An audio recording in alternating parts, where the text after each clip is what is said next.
St. Kitts. Good evening, Nevis. It is a historic moment for St. Kitts and Nevis. Special good night to those radio listeners, those viewing on television, and those following us via the internet. And one of the things that I would like to see established in the CPL here in St. Kitts, as we can recall, the many entertainers, Gravy from Antigua, you had King Dial from Barbados, and a few others further afield. Cricket World Cup 2007 proved that we are ready for the big league.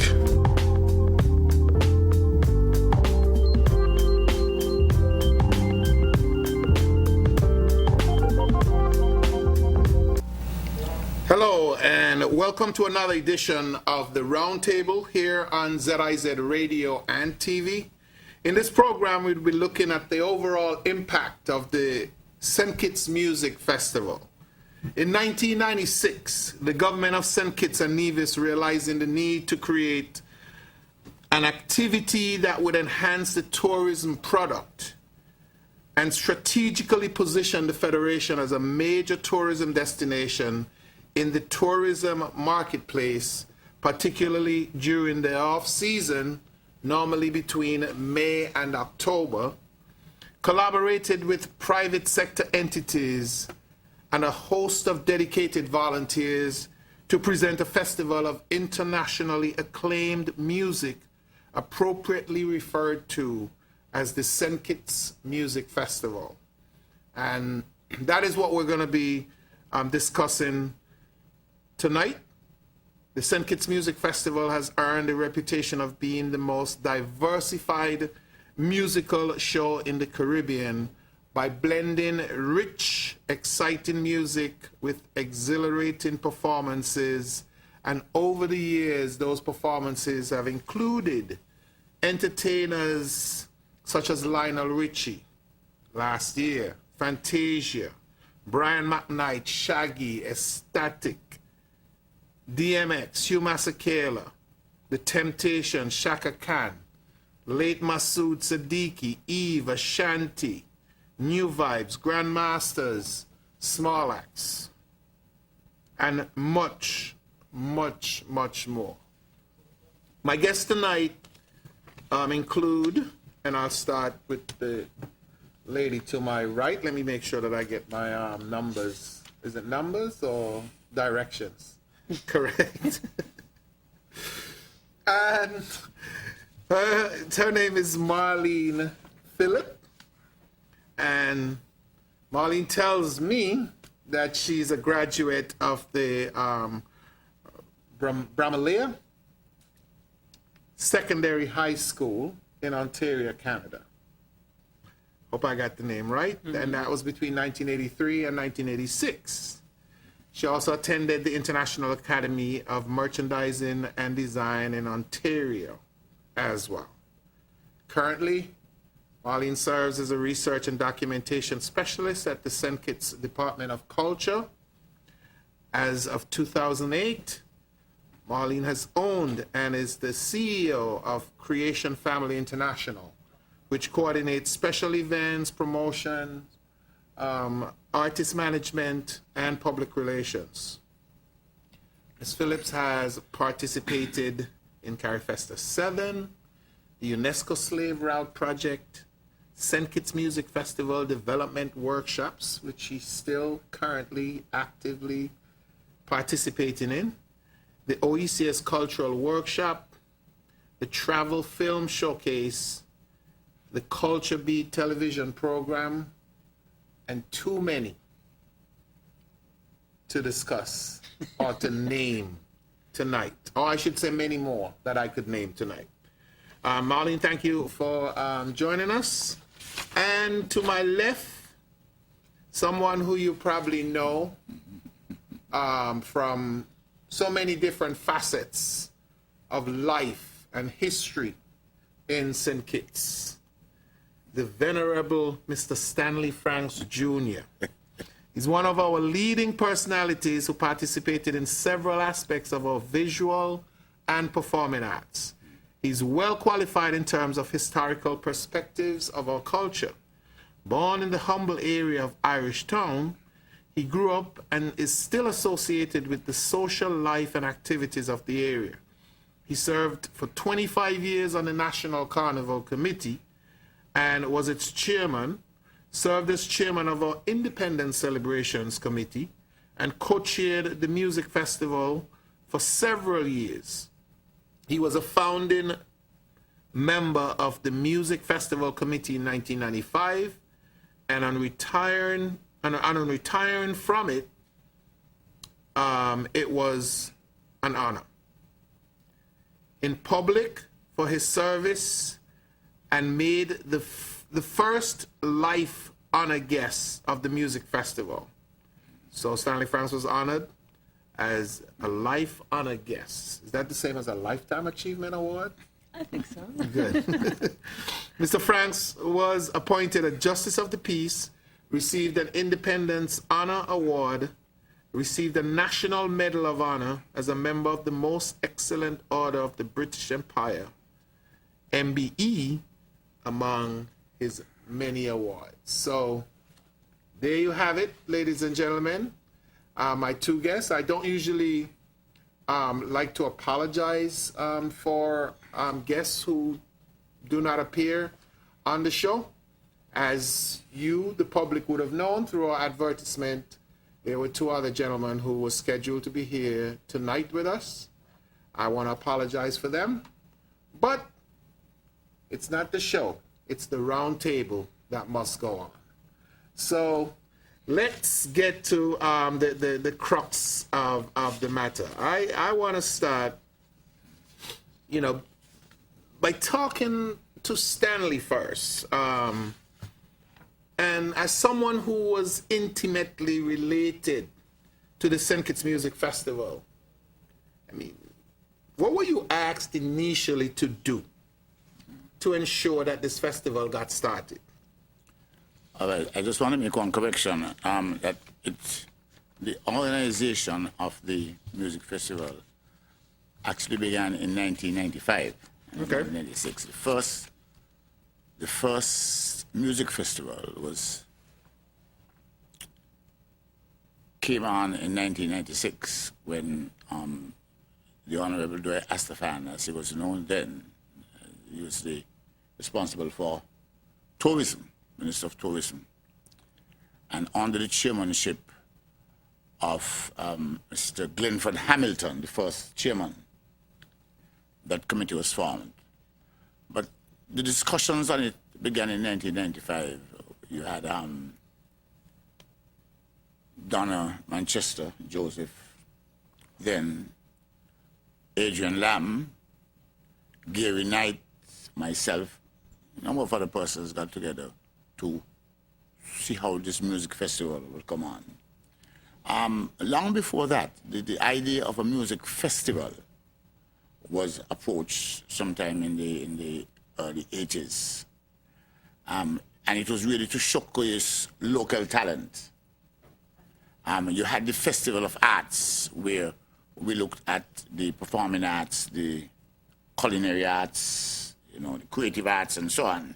And music was one of the areas that we wanted to put on something to show the music heritage of, or the music culture of St. Kitts and the Nevis. We did not get off to go on with it because there was friction as to whether it should be a St. Kitts Nevis music show or it should be a St. Kitts music show and so on, and it never did get going. Until in '95, when it came up, it was then thought that it would be a good idea to have it under the Ministry of Culture. It was Culture and Tourism at the time. And to use it as a tool for tourism, to bring visitors home to witness this musical extravaganza, where we focused on bringing top artists, international artists, with the intention that they would cross-fertilize what we had here in music in St. Kitts and bring our standards up to a higher level. and at the same time provide the opportunity for people to visit during the season when tourism was at its lowest, the summer season. And we got off the move with that. That is how it really started. How did it evolve though into I guess a regional and an international festival? Because I know you said, and I'm sure there's been several attempts at probably doing something that focuses on our local artists. Well, and what was the consensus behind the behind point going was international? that it was relative to the musical genre. What were we going to put on stage that would attract people? Do we have music of our own? We can bring international visitors to our shows? No, we did not have. We had a band, yes, at the time. The big band was the Jazz Brass, you know. And we brought in top performers overseas that had a following. I had to make that point. That had a following. Where people will come to see these stars perform in a tropical setting in the Caribbean and so on. And we found that the Fort Thomas hotel area was the kind of area that really brought out that tropical feeling, overlooking the sea, you know, in open air, grass that you can sit on and listen to music and so on. And that is what happened, and that's what brought it success. We felt as though that this cross fertilization was speaking about would be best gained by involving the best of our local acts. And so we brought on the bands that we thought were the leaders, those who won the competitions. We brought on people who we felt as though were the top performers, vocalists or instrumentalists. And that is what the fusion of the musical festival was about. Yeah. Okay. And I mean, following right on what Stanley left off with, talking about the fusion, which would include the local artists, as I mentioned before, you're a proponent of artist management. And so how do you think, I mean, over the years that you've looked at the music festival, been involved in, you know, different ways, how do you see the local artists not necessarily benefiting from the music festival, but maybe, as Stanley mentioned, he says, well, I mean, we couldn't do just local artists alone and attract an international event. So what are some of the things that maybe local artists need to be looking at in terms of getting themselves, I mean, to that standard where, I mean, they too can command, I mean, not only an audience here in St. Kitts at the St. Kitts Music Festival, but hey, wherever they have festival, Tobago, St. Lucia, BVI. Mm-hmm. Well, I first I have to start off by saying I do remember St. Kitts Music Festival being at the Fort Thomas Hotel, and those are some of my fondest memories, working in the capacity of filming and recording chairperson for Music Festival. The setting was a beautiful setting, and I just learned something from my mentor here about Music Festival in terms of, you know, the concept and why it was established and the intention behind it. And to see it now, celebrating its 18th year, how far it's come and how it's morphed and shifted and changed. But I'm glad to hear that it has always been an aspect of Music Festival to involve artists, local talent. So that has remained through the 18 years, that involvement of cross-pollination or fertilization, as Stanley said, of the international artists and the local artists. What I would say is it's a wonderful opportunity for a local artist to strive for that, to be able to perform on the St. Kitts Music Festival, and knowing the caliber of international and regional artists, Caribbean regional artists that have come and performed on the stage over the past 18 years. It's an honor to be a local artist and to be able to get that opportunity. I think most definitely it affords the artists, for those who want to strive to get on that stage, to look at themselves and to build their portfolio. I mean, that's the most important thing.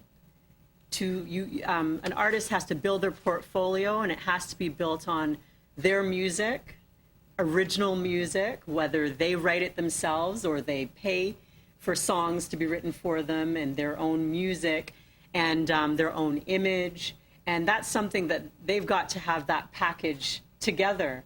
And it's something that they need to be constantly working at and developing. You know, I think what happens sometimes is that we take the creative industry for granted. We feel that something that we can enjoy that's intangible, like music, everybody loves music and loves entertainment, it feels good. So how can you possibly, you know, have a career doing something that looks like it's so much fun? So we sort of have to dispel that myth and say, okay, an artist who chooses to be an artist, it's a career, and treat it as such. So they need to be developing their art form every single day of the year, not just when, okay, a show's coming up, so I think I want to get on the show, so let me try, you know, let me step forward. I commend them for coming forward and trying to get on the show, but you have to know what your worth is, you have to know what you're bringing as an artist, and you have to have the backative. So you've got to have your music in order, and it has to be current, something that that has garnered some reputation in the music industry, not just nationally, but regionally or internationally, because as Mr. Franks mentioned earlier, in the past, international artists have been invited to perform on music festival who have a draw, who have a fan base to encourage people to come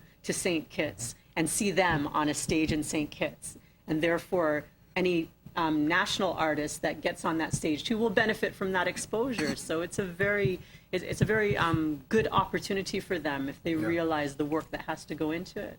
And that's a key point, because I mean, we've heard discussions over the years. Either it's we don't have enough of the artists, or we don't have the ones that, you know, people like. I mean, which to me it's like the same as the international artists. So I mean, you know, hey, I want to see Lionel Richie. Somebody may want to see Fantasia or whoever else. But so that's a good point for us to continue on after we take a break and look at some of the stuff that's going to be happening for the St. Kitts Music Festival, the 2014 edition.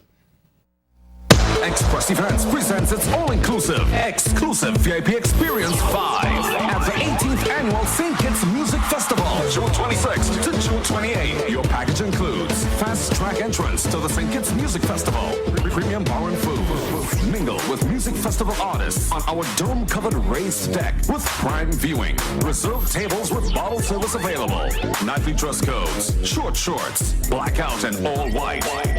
Spin to win US $100 nightly. Exclusive VIP specials at our annual pre-music festival Celebrity Fete. Music and vibes on Wednesday 25th. All this and so much more for US $110 nightly or US $320 season pass. All sponsored by Lime, Smoke and Booze, Refresh Juice Bar, Carib, SL Stage Lighting, Royal Beach Casino, Vibes Beach Bar, and the IREP Group.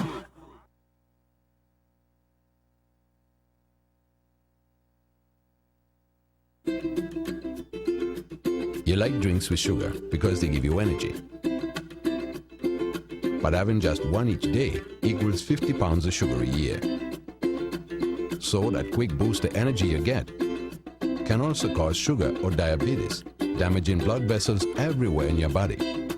But you can break this cycle by making one small change. Drink plenty of water instead. You'll still have energy and you'll feel better too.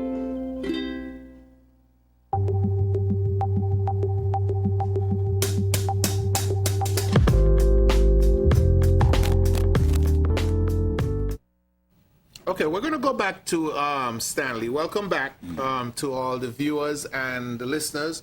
And don't forget that later on, right after our 9 o'clock break, you can actually join us, and that's the audience, by calling us at 466-2666. So that's 466-2666 to, weigh in as the third and fourth panelists that's missing tonight. Stanley, you had some more thoughts on the genesis of the St. Kitts Music Festival. During the 10th anniversary of the music festival, we presented a critique booklet which spoke to the history of the music festival. And there's an area where the question was asked, why hold a music festival in St. Kitts? And this was the response. The festival becomes our opportunity to enrich our community by bringing a world-class music festival to St. Kitts. It also creates the opportunity of increasing tourism, as well as creating economic spin-offs for entrepreneurs and individuals who make use of the business and employment opportunities that the festival provides. Good. Now, I think the focus here in the statement was opportunity for tourism. And so the music festival became a tourism, well, it started as that, a tourism tool, and it continues to be a tourism tool. Now, if it is going to be that, then obviously you'll make certain that all the ingredients are in place for promoting tourism. Now, is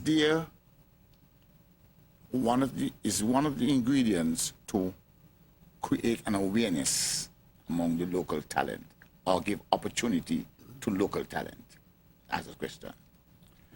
It is not only just appearing on stage, but how can probably the spin-offs of the profits of music festival go towards assisting local talent to become world-class artists?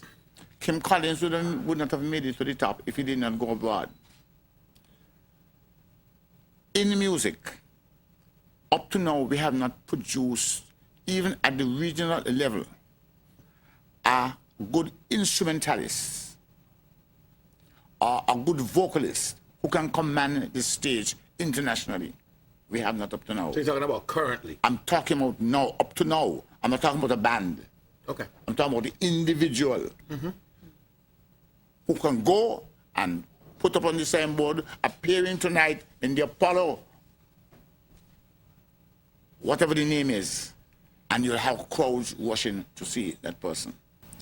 I mean, we have our musical idols. You want the small acts but I mean, can that hold itself on the world stage? Right? So I believe that the focus should not only be on tourism as promoted by the Ministry of Tourism, but tourism as promoted by a broader spectrum of our community. The private sector, the various institutions that promote music. How can you get them together? How can somebody with money, some institution with money, assist individuals in becoming regional artists and then international artists? Well, Marlene has been doing you've done some work with the artist workshop that usually take place during the music festival. Yes. Now, are these conducted by the artists themselves or members of the artist's team? Maybe. When I say that, I mean has a Marshall Montano, and I'm just using a name, not necessarily him. But yes, you mentioned him, and yes, he has participated in a workshop previously, coming to perform for St. Kitts Music Festival.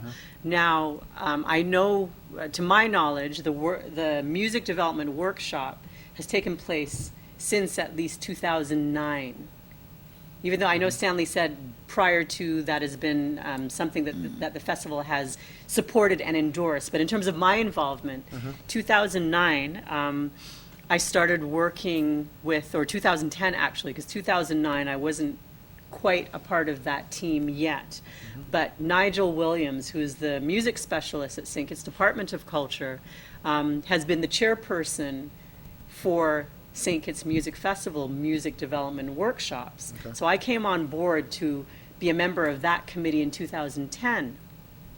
And I know that every year since then, they have had a music development workshop, which involves some of the international or regional artists that come to perform at St. Kitts Music Festival, and they are approached to participate in these workshops. And the same, you know, they come as veterans in the industry, you know, experts at their instruments that they play. They do it as a career. It's not just you know, something fun on the side. While it's fun, it's their career. So when they come, we engage them to come to you know, an attentive audience of people who are here that are interested in music, that play music, that do some kind of support service to the music industry, whether it's management, et cetera, or a music producer, and they get that sort of one-on-one discussion with those artists, because they come to the workshop, they impart their knowledge, they perform a little bit, they talk about their instruments, they talk about their careers, and it's a dialogue between aspiring artists and musicians and the international and regional artists and musicians who come to perform. So that's a golden opportunity, and I can say that it's been very, very rewarding, the feedback that we've gotten from participants who come from music schools in here in St. Kitts and Nevis, individual singers, people in choirs, musicians in different bands, and so it's a wide assortment of participants that sign up and register to be a part of the workshop. So it's really there's nothing like hearing, you know, you mentioned Marshall Montano before, and he's performing again on this year's music festival, and is very well known by everybody, and you see you know, the energy that he brings.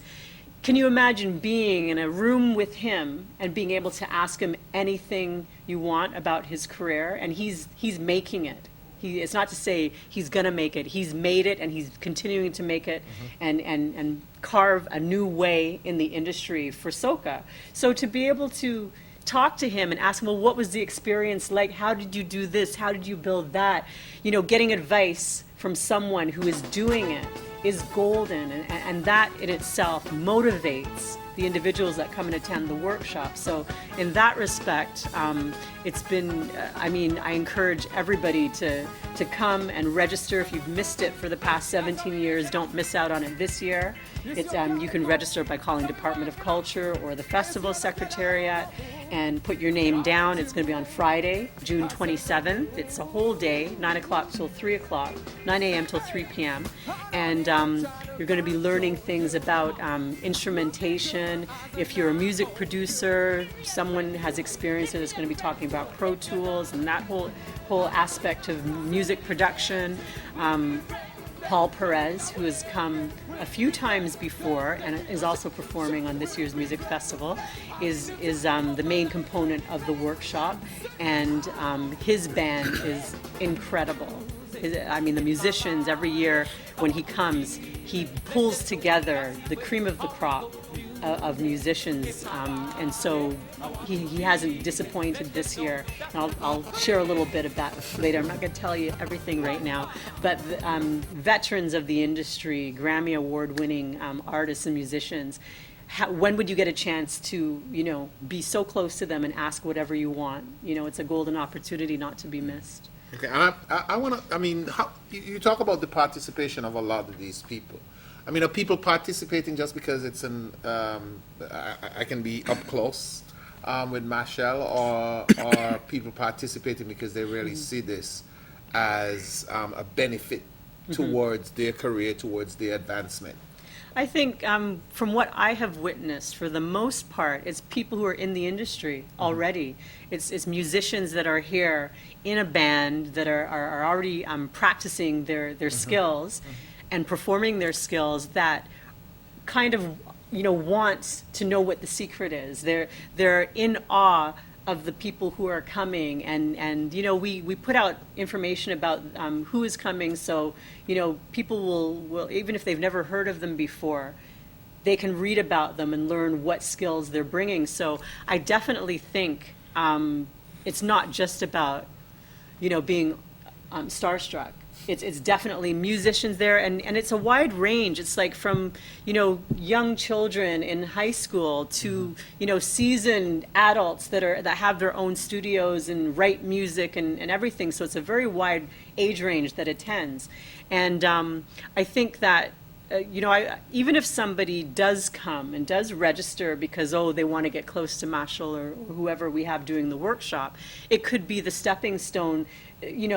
Maybe they have an interest, they just haven't expressed it publicly, and they're curious to see, is this the right path for me? Is this something that I want to do? Let me hear from the ones who are making it already. I mean, influence is always important. Okay, Very fine. important. I know that we've stressed a lot on the local artists, and one of the reasons why I did is because I think, I'm not sure, but I listen and I hear sometimes the way people talk about, wanting the local artists to perform on the show, and it's as if, well, this is supposed to be a granted. The show is in St. Kitts, so we need to put the local artists on. But that's go ahead, Marley. I just wanted to touch on a point that Stanley said, which I think really makes sense. He did mention in the context of the St. Kitts Music Festival giving some kind of support or assistance to an artist or artists, musicians here in St. Kitts and Nevis. And I mean, the music development workshop is one aspect that they have been doing, but I personally also believe it should be more. Now, when I say more, and it's just my personal opinion, that how do you elevate a national artist to the status of regional or international artist? They need a team, they need backing, they need finances, because you have to pay to have a song written for you, you have to pay to have it produced in a music studio, to master. You have the whole package. There's choreography, singing lessons, not just the production, but the performance and the packaging of your music and the marketing and promotion. That has a big price tag on it. In the past, if you were good enough, the right product, right time, right location, you got picked up by a label, they would do that. They would front you the money. It's like a bank, but for musicians. They would give you, say, we're going to have you on our label, we're going to give you this much money advance so you can go to the studio and do all of those things. Don't worry about making the money. We're going to advance you that, go in and do the product, produce 3 albums for us, let's market it, and they bring the best of the best to work with that artist because they believe they have potential. Now, it would be nice if St. Kitts Music Festival could invest further in the artist. From those who have made it to perform on the stage of St. Kitts Music Festival. You ask the question, well, where are they now? What have they done with that opportunity? That's a very good question. I can't answer it, nor am I going to try to. I think the public could do their research and find out what's happened. But wouldn't it be nice if there was some kind of a percentage or some kind of a fund that could go towards helping to develop the musical career of somebody that has qualified or made it upon the stage of St. Kitts Music Festival, to, money to go into the recording studio, to produce that next album, to take a plane to perform at this big concert or this big show that's being held somewhere.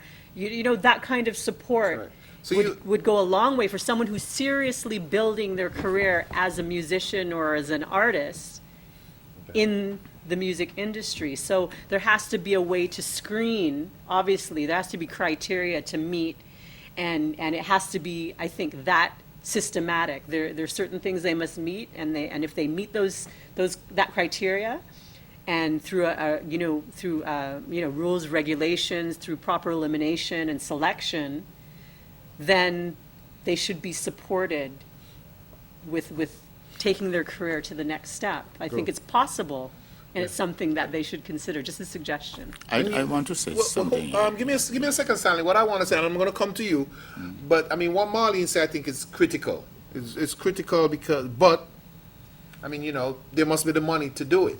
And there's one trend of thought where people say, well, okay, fine. So if you're going to keep the festival at the cost that it is, how is it able to sustain? How would it be able to sustain itself, or to do something like what Marlene said and what you suggested earlier, investing in the local artists? Well, there are different aspects of the music festival.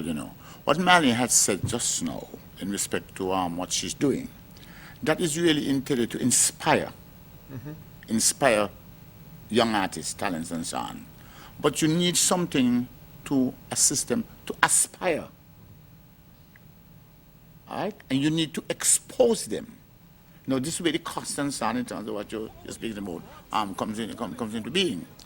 Because in respect to the other aspects of why we have the music festival, for example, in terms of the spin-off entrepreneurs and so on, we did do a survey some years ago.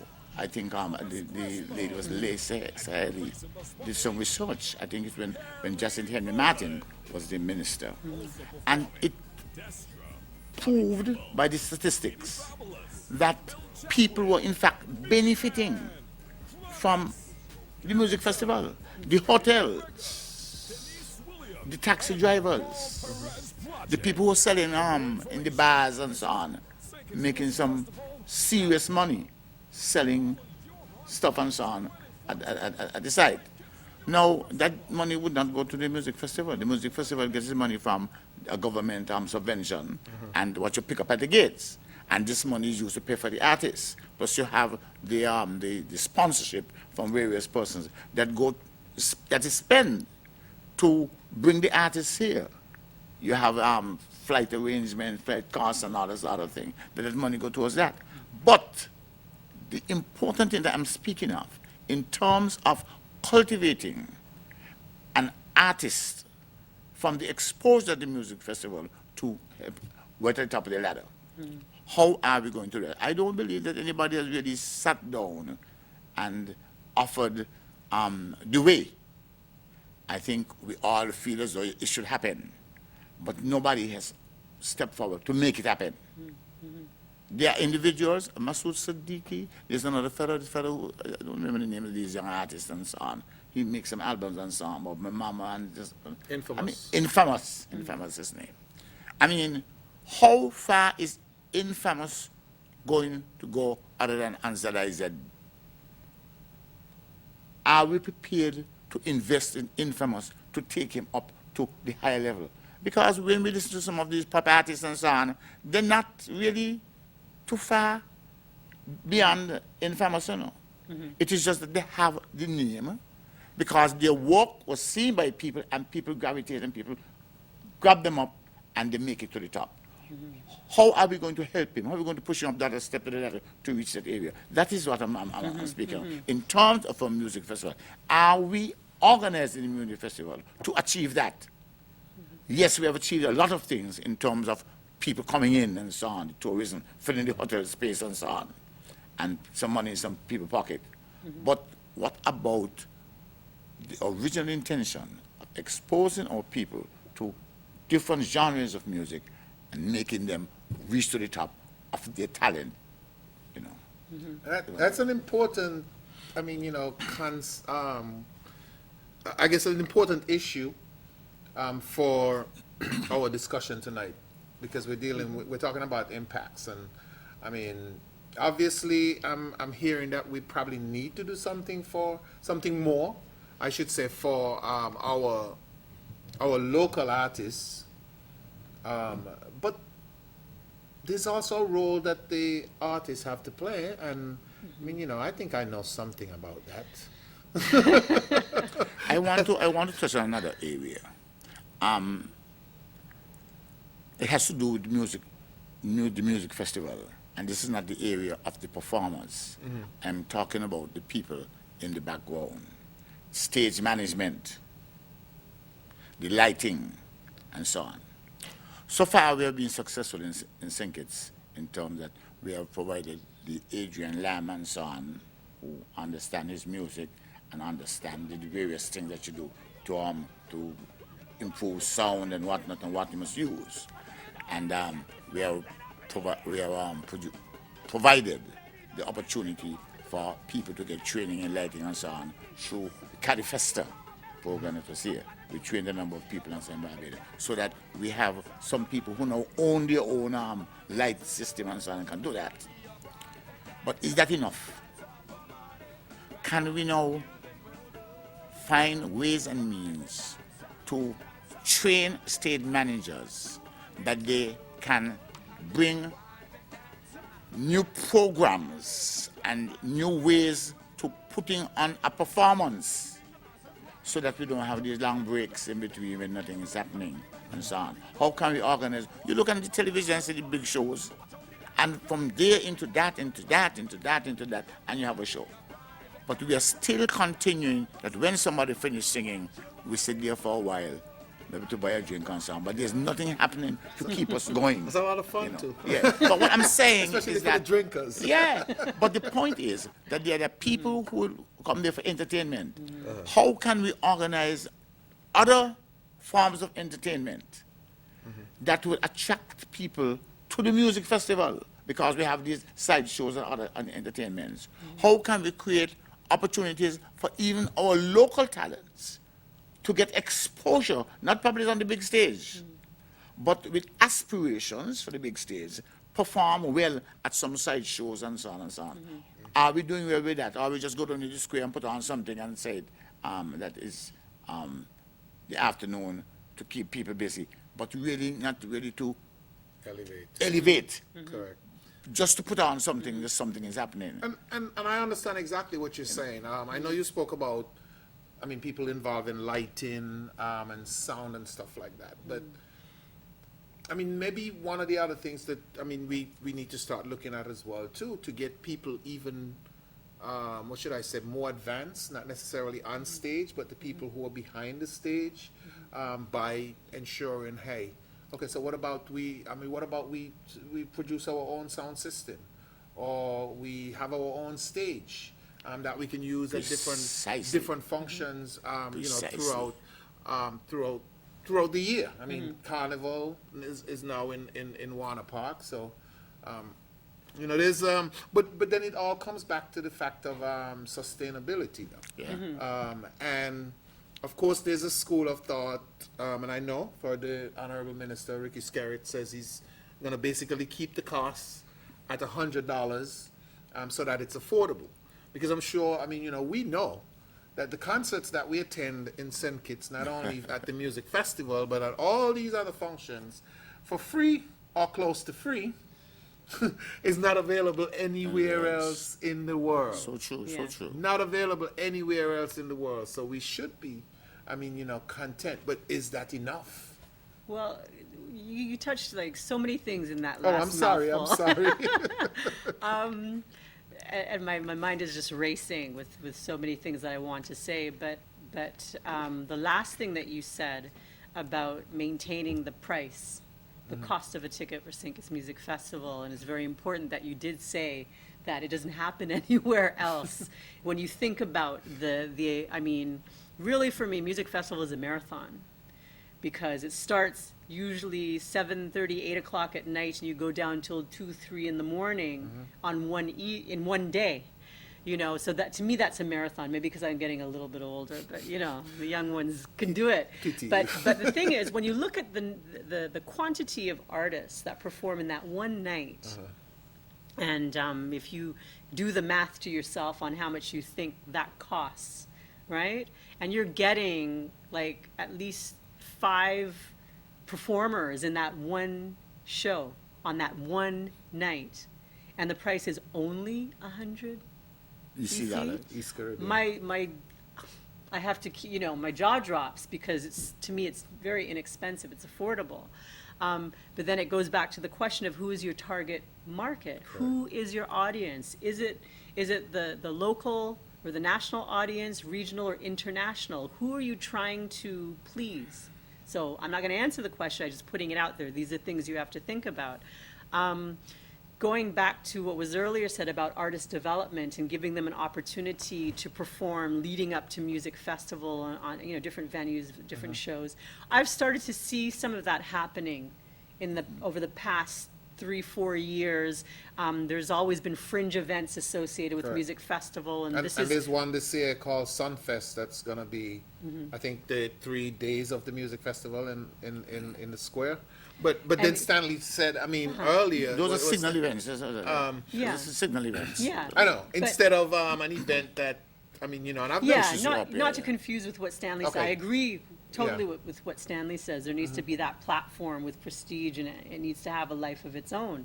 But there, as I was saying, there's some fringe activities that do happen surrounding and pre-music festival, and being taken on board by private sector, which is good, showing a little bit more involvement. But much more involvement needs to come from private sector, I believe, in the area of music and artist development.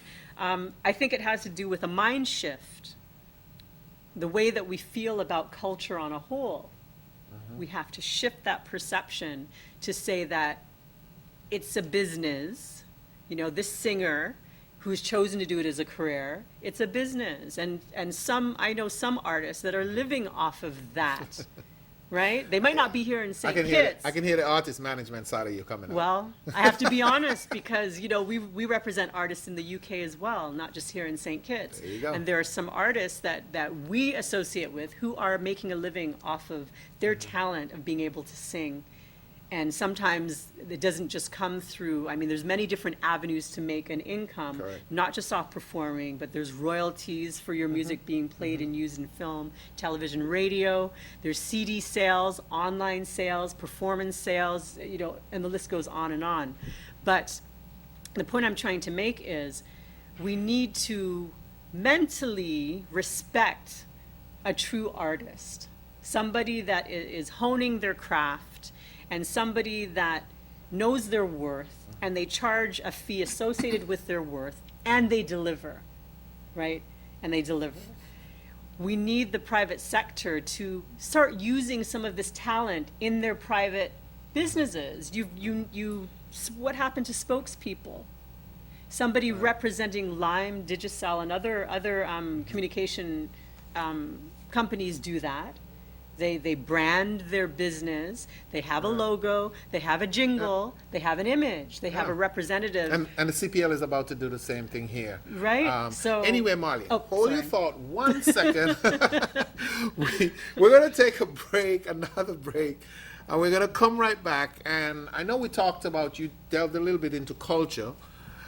There's always a discussion back and forth. Stanley has worn both hats as chairman of Carnival and also chairman of the music festival, and I did a little stint as well as chairman of Carnival, so I probably would have something to say. But we'll kind of, look at both and see exactly, what we can come up with in terms of do we want music festival, do we want Carnival, or, should it be one and the same, or should it be different based on the objectives of each of these, what's outlined initially. So we'll take a break, and we'll have a sip of water, and we'll be right back.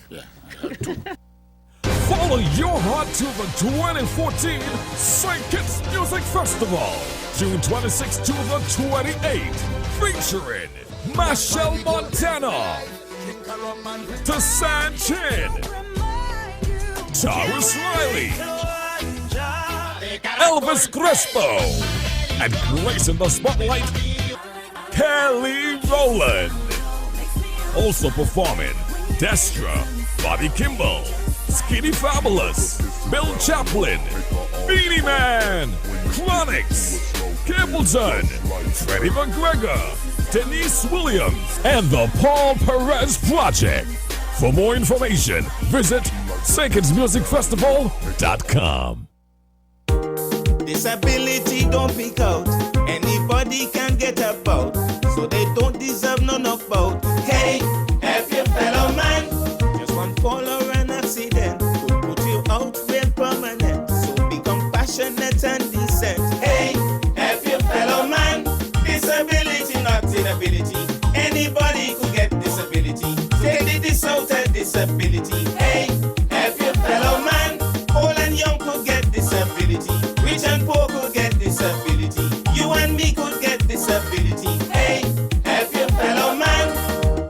message is brought to you by UNESCO through its funded project for persons living with disabilities in collaboration with the Ministry of Community Development.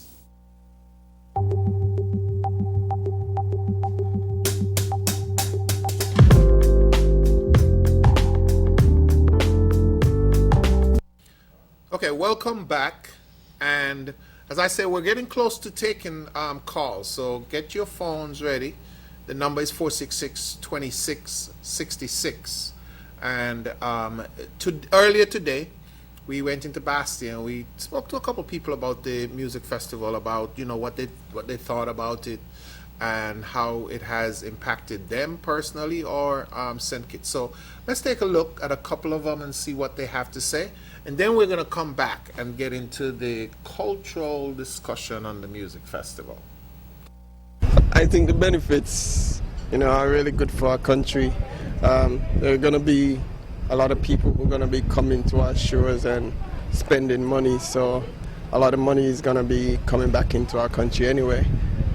It's exposure for our island, also our history, our culture, and our people on a whole, and St. Kitts as a tourist destination. So music festival to me, is a really, really good thing for our country. For one, it brings revenue to the country, and you get to meet a lot of friends that you haven't seen in a long time. You get to socialize, meet new friends. Well, now we are in a world, you have a cheap music festival like this, because in other countries, in comparison to other countries, St. Kitts Music Festival is the cheapest. And we have a whole lineup, lots of artists on one night, lots of artists per night. So that what makes it great. Okay, there you go. You had the views of two of our people. One of them said that it's cheap. I don't know if that's the appropriate adjective.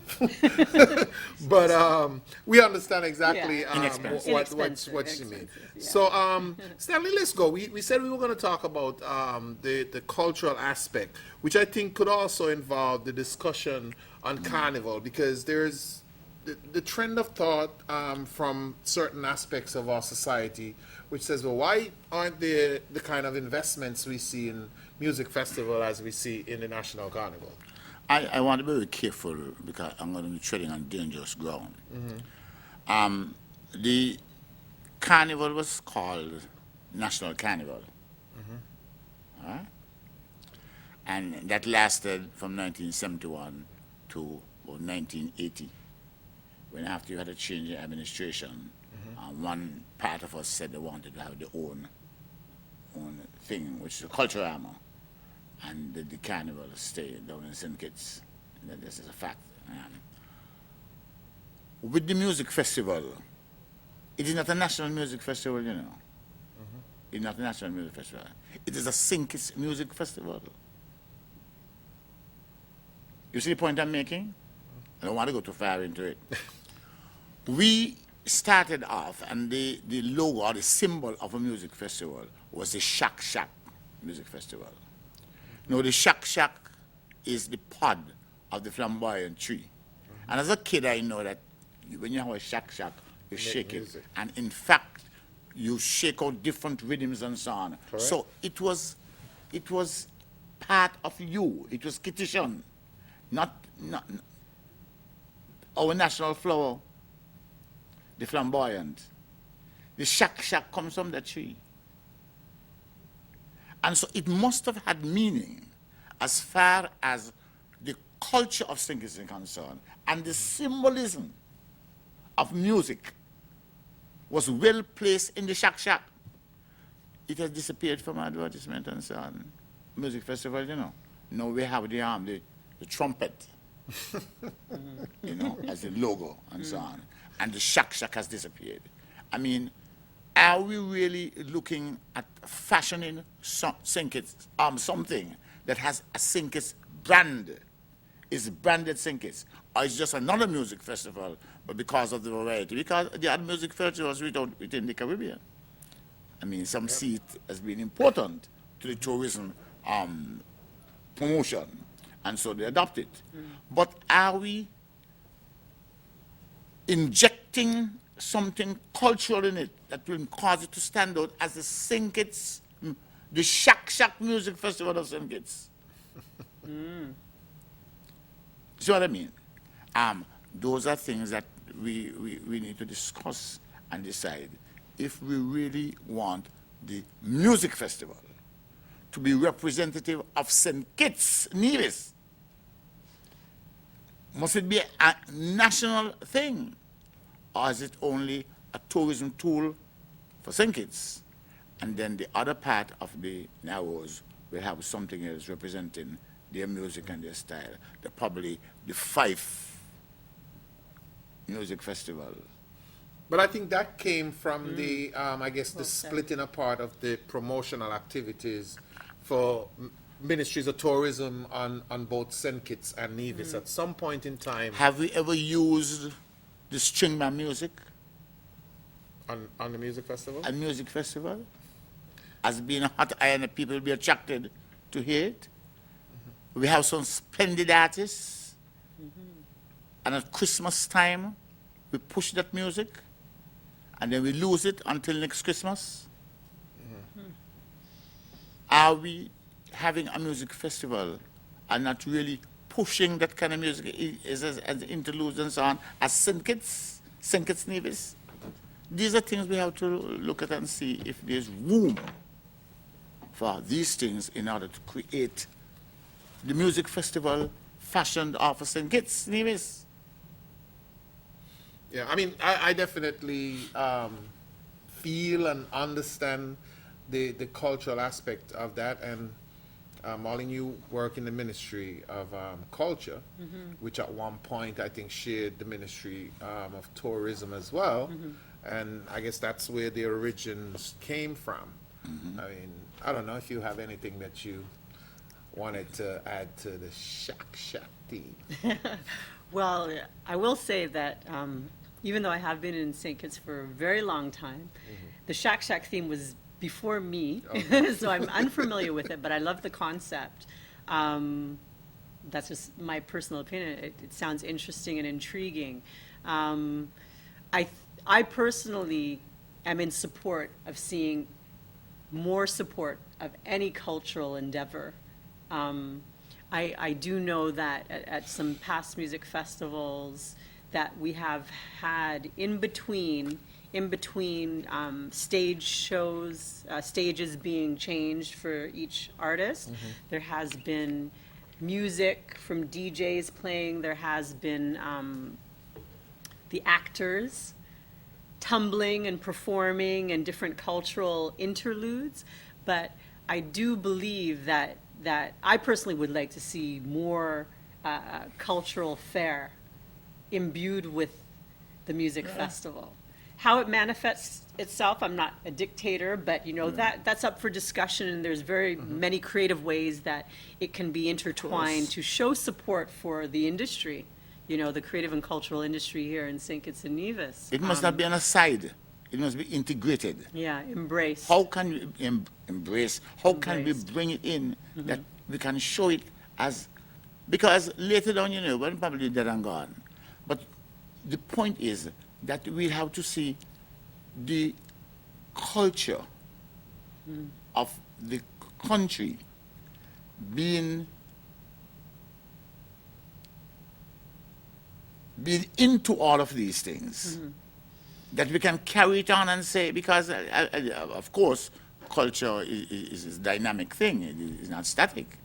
And so with new things coming on, so on. But the root must be there, and we add little things onto it to make it blossom and so on. Well, I think, again, just my opinion, I can only speak for myself. I think it has to be developed. It has to be developed from young, come up. And when I say that, I mean an appreciation for culture as an art form, the art form that culture really is, which touches on performing arts, visual arts, literary arts, and culinary arts. We tend to just sort of acknowledge the performing arts, and we forget about all the other stuff that make up the arts. So This, I think, the reason why I think this is missing, in a sense, is because it's not taught in the school system from very young come up. And when I say taught, I'm going to zero in, well, on all those sectors in terms of pursuing a career. I think that unfortunately, I think that the way that culture is dealt with in the school system is as an extracurricular something. It's something that you do in your spare time. It's nice that you can draw, but get back to the books. It's nice that you play a little instrument, but, get back to the books. It's not being taught and developed and nurtured as a career. A musician can have a career. Yes, in the tour during the tourist season, there's hotels, there's many different occasions that they can play for: weddings, dances, parties, et cetera, et cetera. Somebody that draws, everything that you see on this set has been designed by somebody. This desk has been designed, the microphone. Someone has to draw it, someone has to design it. That can be a lucrative career. Someone designs the logos that you see here on the stage. That's a lucrative career. You understand? If you can paint, a set needs to be painted. Architecture, designed. So, things written, broadcasts, books published. You can make money from all of that. So I think there has to be a shift in perception. It's going to come by teaching and educating ourselves, incorporating it into our teaching in the school system, making it part of the curriculum from kindergarten come up, showing that it's for a career and it's lucrative and that you earn money doing it. I think that is not going to happen overnight.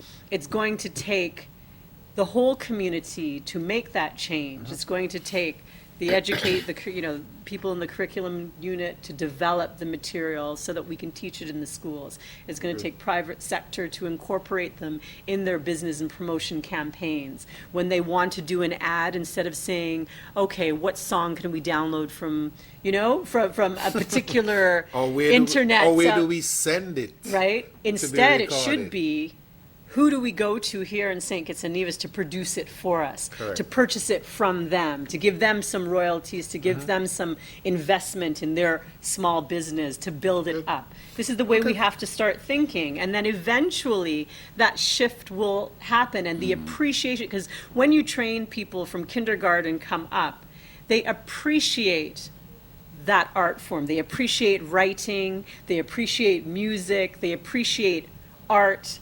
And it's just a knock-on effect that, it really makes you a more balanced individual in whatever field you're in. So we have to foster and nurture that. And like I said, it's going to take the whole community to invest, to help develop the area of culture, as well as public sector, to put things in place. And we have, meaning Department of Culture, I could speak because I do work there, and I have witnessed and been a part of, over the many years, different workshops that have been done to help develop, particularly dance, music, musicians, in the schools. We have drumming, we have fife being taught.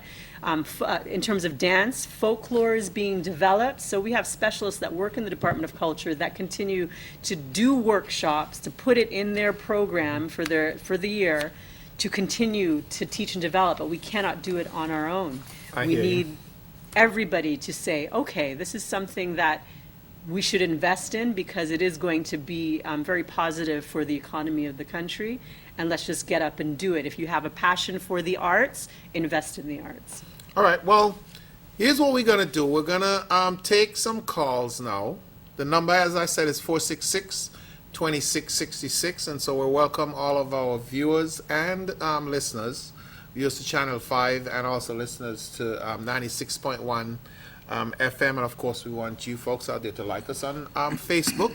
We have a very interactive Facebook page, and make sure that you log on to www.zizonline.com for all the highlights from tonight's program. They'll be up on our website and on our Facebook page tomorrow. The number again is 466-2666. But while we wait for calls to come in. I know I mentioned the carnival. I guess there's a school of thought that some people think, well, okay, why are you investing X amount in the music festival and there's no investment in the carnival? Well, I don't know if we can say that from after last carnival, but I mean, does that go back to the original idea of the coming of the music festival?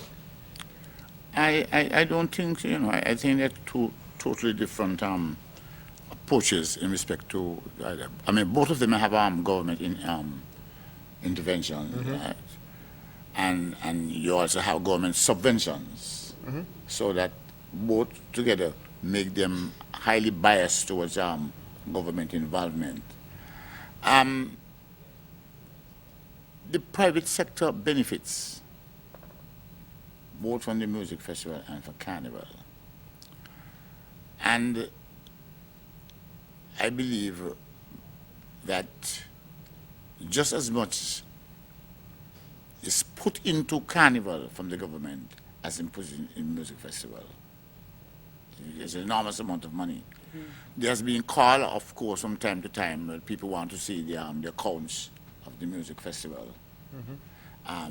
Not that there are no accounts, because every year music festival accounts are produced. I don't know where they end up. I was told once that they have to go to the government for laying on the table, the parliament, and so on. Stanley, hold that thought for a minute. We'll come back to it, but we want to hear what the callers have to say. So, caller, you're live with us. Hello? Yes, go ahead. And if you turn your TV or your radio down, you'll hear us a lot better. Go ahead, we're hearing you. Go ahead. Yes, I think the school, they need to put back on the pianos in the school. And, once to go every school is having a piano. The children need to play the piano. I think they need to get back in some piano back into the schools and teach the children in more music. Thank you. All right, thanks for your contribution. Again, the number is 466-2666. You can join us here on the round table as we discuss the impacts of the music festival. That's the St. Kitts Music Festival. We're going to take another call and hear what this caller has to say. Go ahead, caller. Hello, good evening. Good evening. Good evening to the panel. Good evening, sir. Stanley, I heard you say that the vendors don't tribute to the music festival.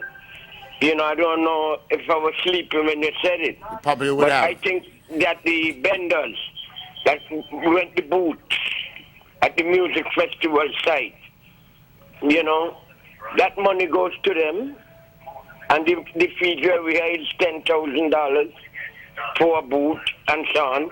I don't know why it costs now, because I know it went out the market, and we reach out for poor man to get a booth in the music festival now. He gone top class.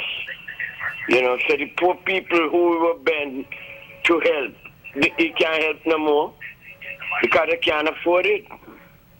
And another thing again, what I say with the music festival, once ago, they used to give you a lot of tickets. And the men them who assist in the music festival, like the people who on the water, the lights, this and all of that, couldn't even get a free ticket. I don't know if it changed now. But at the same time, they used to stuff tickets in envelope, going down for who could buy 100 tickets. So I think all them things need to look into. All right. Thank you.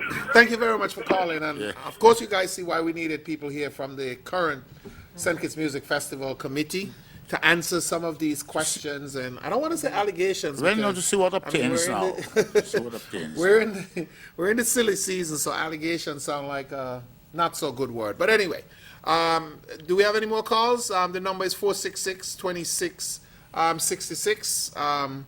Okay, so we were talking about. I was speaking about the accounts and so on. People keep asking about the accounts.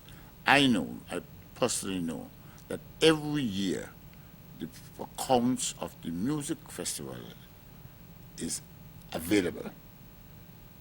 Probably not available to the general public, But I know that at the end of the music festival, they know just what was spent, what was made, and if it was a profitable business, because they would not continue if it was that unprofitable. Correct. Okay, well, let's hear another caller who wants to weigh in on the conversation. Caller, go ahead. Hello? Good evening. Good evening. Yeah, Mr. Franz has his facts wrong. Yes. He stated that Culturama started in 1980 with the change of administration that year. That's misleading. Culturama started in 1974. This year they would be celebrating 40 years of Culturama. In fact, music has a unique record. When Culturama started in 74, they used to have a Culturama King and National Carnival King in the same year. I think you misunderstood what I said, caller. I said. Misunderstood what you said. You misunderstood. Let me tell you. Let me repeat what I said. I said that we had a National Carnival in which St. Kitts and Nevis participated. And it was stopped in 1980 when we had a change in the administration to focus Culturama. Nevis had Culturama before, but the focus of Culturama would be in Nevis, and the focus of Carnival would be in St. Kitts. I was part of it, so I know it. Yeah, I was part of it. Yes. You did not say that way earlier. That is what I said. That is what I said. Probably misunderstood me. Well, if that's what he if he didn't say that earlier, I think he's clarified it. Any other points you want to make, caller? All right. Well, thanks for calling. Again, the number is 466-2666. And Marlene, I think you wanted to weigh in on something one of the callers may have said. Yes, I just wanted to agree with the first caller who said pianos in schools. Because, I mean, my thing is invest in your career. Okay.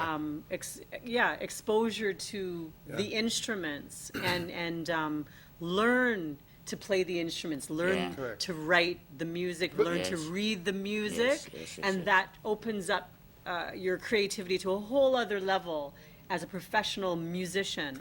And there are a number of, I sort of keep cutting you. Is that bad to cut the host? Oh, no.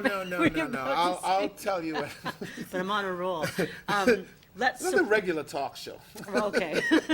Let's support the music schools and teachers that do exist here in St. Kitts and Nevis. There, you've got Miss Wall that teaches, her music school teaches mainly piano.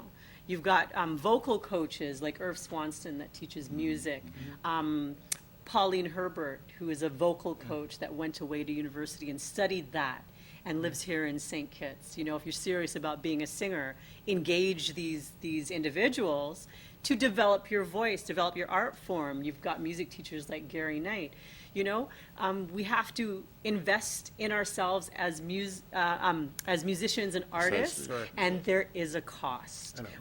There is a cost. Here's an interesting concept, though. In 1989, I went to a country that wasn't such a good country at the time. I mean, that's what I guess we were told. North Korea.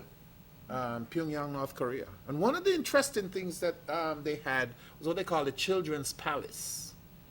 And we went to visit the Children's Palace, and the Children's Palace was where they took all these talents, different talents, music and all, the different type of talents. And these are the young kids, and they bring them in there. It's like an academy. They support them, take care of them. I mean, I don't know if we could afford something like that here, but it's just a thought that came through my head. This is back in 1989. I don't know what's happening in North Korea right now. But anyway, we got another call. Caller, welcome. Yeah, hello. Yes. I noticed again, when you all started, you asked where the people them who was on the music festival. Well, I know one was there for sure, and he became a politician. That's the guy Fleming.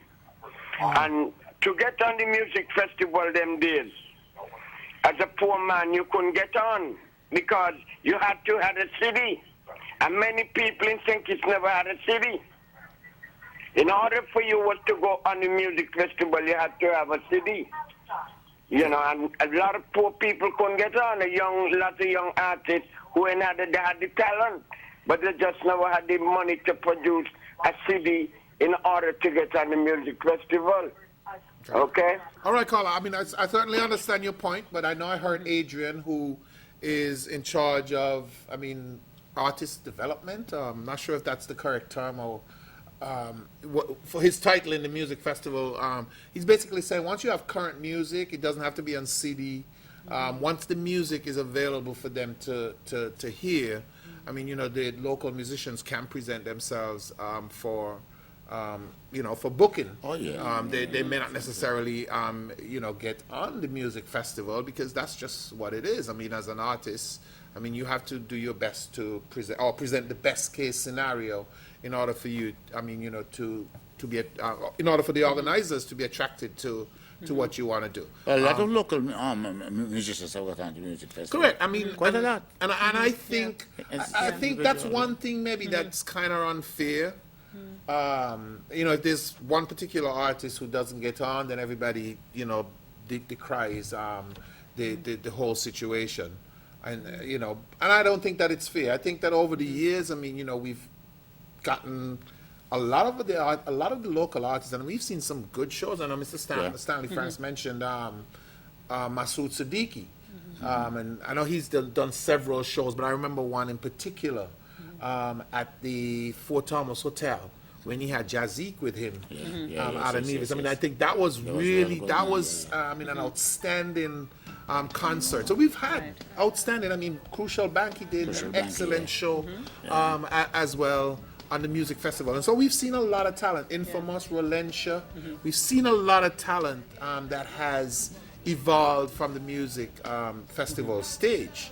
I think one of the issues is, I don't know, maybe the question is where are they now?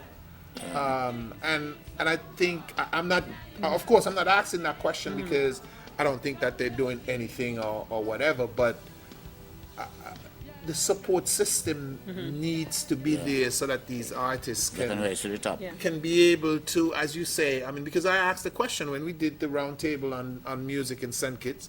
My question is, when is the last time that we had a hit? What is the latest hit? What is the hit from St. Kitts? Right.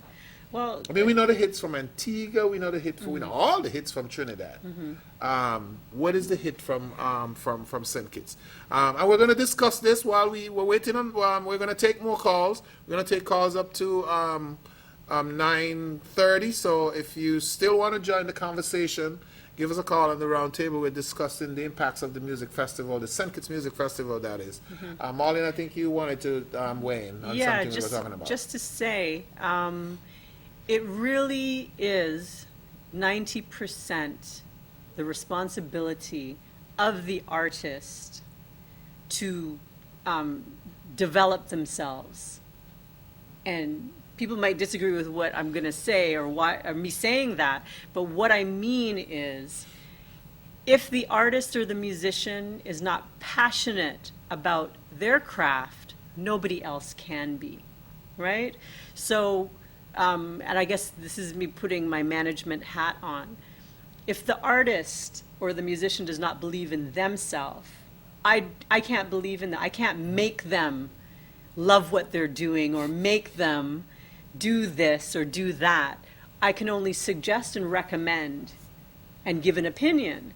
But it's up to the individual to listen, not just from me, but other experts or people who they look up to who are in the industry, and take it to heart. It's just like having mentors in the industry. I encourage any artist and any musician that is here to in the Federation to identify who your mentor is, and what does that mean in the industry. I would hazard somebody who has made it or someone who is successful. They don't have to be living here in St. Kitts or Nevis, but, if you're going to call like a Jay-Z or Beyonce or, someone of that caliber, research. I always talk about research in any aspect of what I'm doing. You can't live without it. Do your homework. How did that person who you look up to, how did they make it? what kind of discipline does it take to make it? Because being in this industry, you get more rejections than invitations. So how tough is your skin, right? People think that when they produce something, you know, I've produced this, they think it's the best thing and everyone should have it. But then when you talk to a few people, not everybody thinks it's the best thing. So what happens when you get that criticism that is constructive but might be negative? You're just going to say, okay, throw that away. Forget I'm not going to do that. No, where is your determination and your stick-to-itness, right? So I say all of that to sum it up, that the artist and the musician has to know that they want to do it as a career, and they must invest the time, invest the money, and then have a team around them to take them to the next level. But they have to believe in themselves first before co-opting the help of others to take them on board seriously. When you listen to the story or read the stories of the top artists of the world and how they made it, it is amazing. And it is a story of perseverance. They had to persevere. They get all their hard knocks. And people must be prepared, especially in the music industry, to take some hard knocks to reach the top. Some of them fade away because they just cannot stand the difficulties. And some, I mean, the secret to success is hard work. Except you have your careers like Frank Sinatra, where you have a godfather. You're not going to make it. Yeah, you have a bad voice, but you have a godfather, you make it. Right, See? right. But when you have a good voice, and you're going to have to take the hard knocks and so on to make it. And it's perseverance to be able to get you to the top. And you have to, sorry, just to add to that, you have to know the industry that you're getting into. Precisely, So precisely. I've encountered some artists who say they just want to focus on their craft. There's nothing wrong with that. But you have to be aware and knowledgeable to a certain degree about the industry you're about to plummet yourself into. You don't have to know everything about contracts. There's lawyers for that. You don't have to know everything about marketing. There are people who offer those services. There are choreographers, et cetera, but you have to at least be involved and you do have to understand copyright, intellectual property, and what it means to you as a musician, because I'm telling you, that is the only way you make money. And if the word is too big or just sounds too complicated, you don't take the time to understand and overstand copyright and intellectual property, you're not in the business to make money, because those are the two main ways that you make money as a singer or a musician. Correct. Okay, well, here's what we're going to do. We're going to take a break, and we're going to come back. Looks like we're probably going to have just over 30 minutes when we come back, so that we can start wrapping it up. But if we have any callers out there who are still interested, I should say, in weighing in on, you know, what we're discussing tonight, feel free to call us at 466-2666. You're tuned into the round table. We'll be right back. Happiness is the measure of success. Carambola Beach Club presents White Sands Vegas Edition. Join us on Sunday, June 29th for the 3rd annual all-white official St. Kitts Music Festival Cool Down Party. Music by the core band featuring Gallic and Deli Ranks, DJ Kevy Kev, Euphoric Vibe out of Trinidad, reggae sensation Romain Virgo of Jamaica, and the National Bank White Swimsuit Competition. Admission is free. Not in all white? Pay $10. For VIP tickets, call 465-1627. White Sands is endorsed by the St. Kitts Tourism Authority and the Nevis Tourist Board, and is sponsored by Lime, Carrot Brewery, St. Kitts, Nevis, Anguilla National Bank, Opus Fine Wines and Spirits, IREP SKN, Island Purified Water, St. Kitts Marriott Resort, Icy Jewelers, SKN Vibes, and Express Events.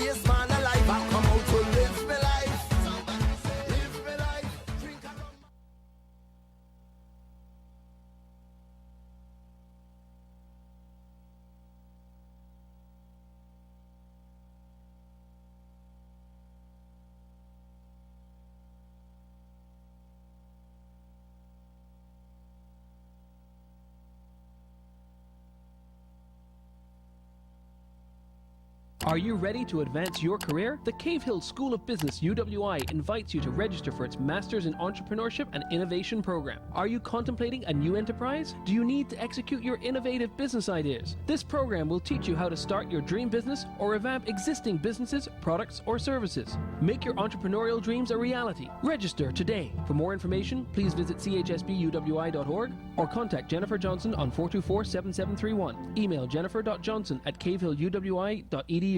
Follow your heart to the 2014 St. Kitts Music Festival, June 26th to the 28th, featuring Machel Montana, Tasan Chin, Taurus Riley, Elvis Crespo, and gracing the spotlight, Kelly Rowland. Also performing Destra, Bobby Kimball, Skinny Fabulous, Bill Chaplin, Beanie Man, Chronix, Capleton, Freddie McGregor, Denise Williams, and the Paul Perez Project. For more information, visit StKidsMusicFestival.com.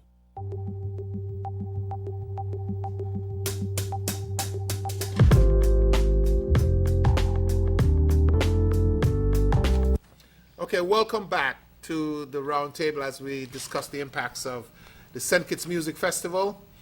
And tonight I've been with Marlene and Stanley. We've had a good discourse so far. And as I said earlier, we went out in the public and we spoke to a couple of people. You saw two from earlier. So now we're going to hear from a couple more people out in the public about their opinion. In my opinion, I don't think the music festival is doing our local artists justice. The foreign artists, in my opinion, make more out of our music festival than our local artists. And our local artists, they're just as good or even better than some of the foreign artists that we bring here to perform. I think we need to highlight our homegrown talent more instead of other talent. I'm not feeling it, but I'm just happy for the local to be on, like the BBM. Oh, highlight. I'm just happy for highlight to be there and just Galil forward, that's all. Yeah, I like it to age like wine, better in time, and ask more older people, like people who my age, ask them like what artists we like to say before, and just don't decide for us. So it could be more interested. Or Rick Ross. I'm waiting for Rick Ross to come in August. Maybe looking forward to music festival. Let's looking for Rick Ross. That's the type of music I like, hip hop. Yes, I got to look into that there some more. Okay, well, it's not going to be Rick Ross. It's going to be Machel Montana, and the famous lady Kelly Rowland, Tyrese, and so much more. I'm interested. I don't know. Who are you interested in seeing this here, Molly? Oh boy, that's a tough question to say because I don't really have a favorite. For me, I just love being a part of it, and I love to sort of be the fly on the wall at the press conferences to hear from all of them, about coming to St. Kitts, and Nevis for the first time or repeat visitors, and I just love their perspective. Isn't it the stories, though, that you hear at some of these press conferences, especially for some people who've, been here. For me, the music festival is an event. I don't care which artists come. As far as I'm concerned, it's an event that, hey, and I want to be part of the event, so I'm definitely gonna go. Anyway, so we talked a lot about the artists, local artists, and touched on finances, the carnival, stuff like that. In order for us to maintain our festival, or I should say up the ante after 18 years, we have to promote the local festival. And Stanley, I know that you've been part of the genesis, as I say. What was the thought process back? Well, before we do that, somebody else want to weigh in. It's right at 9:30, so we're going to take this final call. And go ahead, caller. Yes, good evening. Good evening. I often wonder why it's so necessary for the festival, for the show to be so long. it starts at 8 and hardly anybody comes because it goes on until 2 and 3. And people get really tired, and there's a saying, save the best for last. And, you know, you want to see the best person, but by the time they come on at 3 o'clock, they are tired, and the audience is tired. And I wonder why it has to be so long and drawn out. Because you take about half an hour to change over from one to the next. So why not just have fewer people and, you know, everybody can enjoy and stay for the whole thing, come early and stay late. Okay. Well, thank you very much for your contribution. I want to weigh in on that. Yeah. Because that has been a bone of contention for many years. Especially when it comes to the local artists, because some people say, oh, they put them on first, we never get a chance to see them. Well, usually the feeling that, listen to me, the most attractive are those who are coming in, people want to see for the first time and so on. And so you have to keep them when most people are there. But the question is whether or not we should have 5 and 6 artists appearing on one night. It's all we're concerned. One, it is more expensive. But at the same time, you want to make the show attractive. So it costs you more to bring the people in.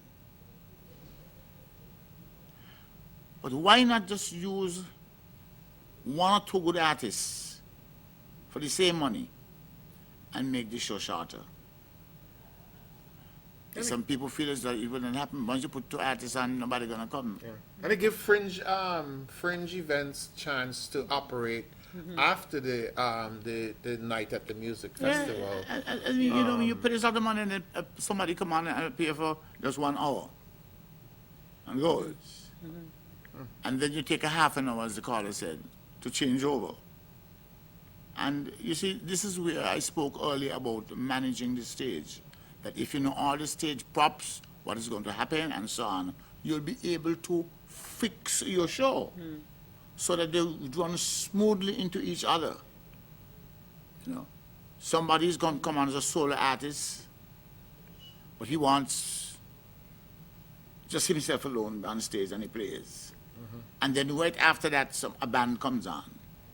Then you'll find the time is short. But if one band comes on, and then another band comes on, and another band comes on, that is where the time is loose. So you need to be able to manage your show. Correct. I mean, that is why sometimes you have this, what they call it, rehearsal, dress rehearsal, they call it, before the main show. So you see everything was going to balance out and you organize your show for that. You don't have that in the music festival. You just put down the artist of a particular genre for one night, and then not for another night, another night. But then there's a lot of confusion because of somebody coming to a band with 20 persons to set up, you know, and that is usually the problem. And it gets even more interesting when you have, you know, certain artists. I don't know if you guys remember the year, Stanley. You should remember this good because you were right there with Kool and the Gang and Maxi Priest. Nobody want to, you know, decide who is gonna go last. Or who's going to go second to last. I mean, in that case, I mean, I think Richie Bunting, who is the current Calypso King of St. Kitts, who was a guest on the show as well, had to, you know, perform to pretty much everybody who was drunk and going home. You know, so yeah, I mean, and I understand exactly what you're saying. But back to the promotion of the music festival. I mean, hey, I work in a media organization, and we're a media partner with the St. Kitts Music Festival, and so we do a lot of stuff with them. We cooperate, but I often wonder, even before I came here to ZIZ, if, I mean, we're doing all that we could. Are we being creative enough?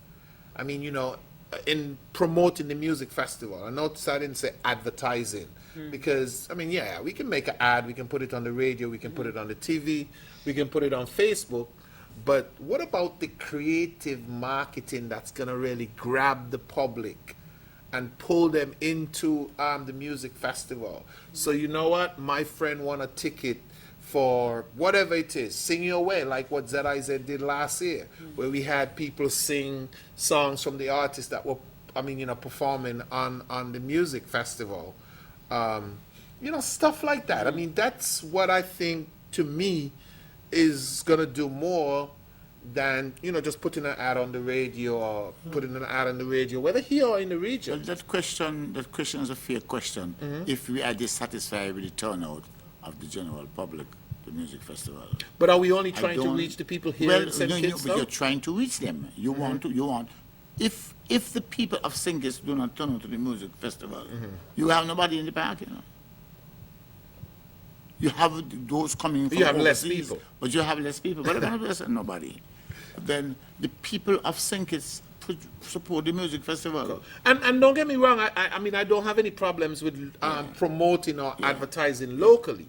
I'm talking about how could we now, since this is supposed to be this is a tourism product, how could we now ensure that the person from Antigua who came to St. Kitts because, you know what, hey, I saw Lionel Richie at the music festival in Antigua, loved him to death, so I'm going to St. Kitts because he's performing there. That's the area promotion. How do we now get that person to say, you know what, okay, fine, I went first time because it was Lionel Richie, but this thing was so good, I don't care who they bring in, I'm going every year. But that's the point.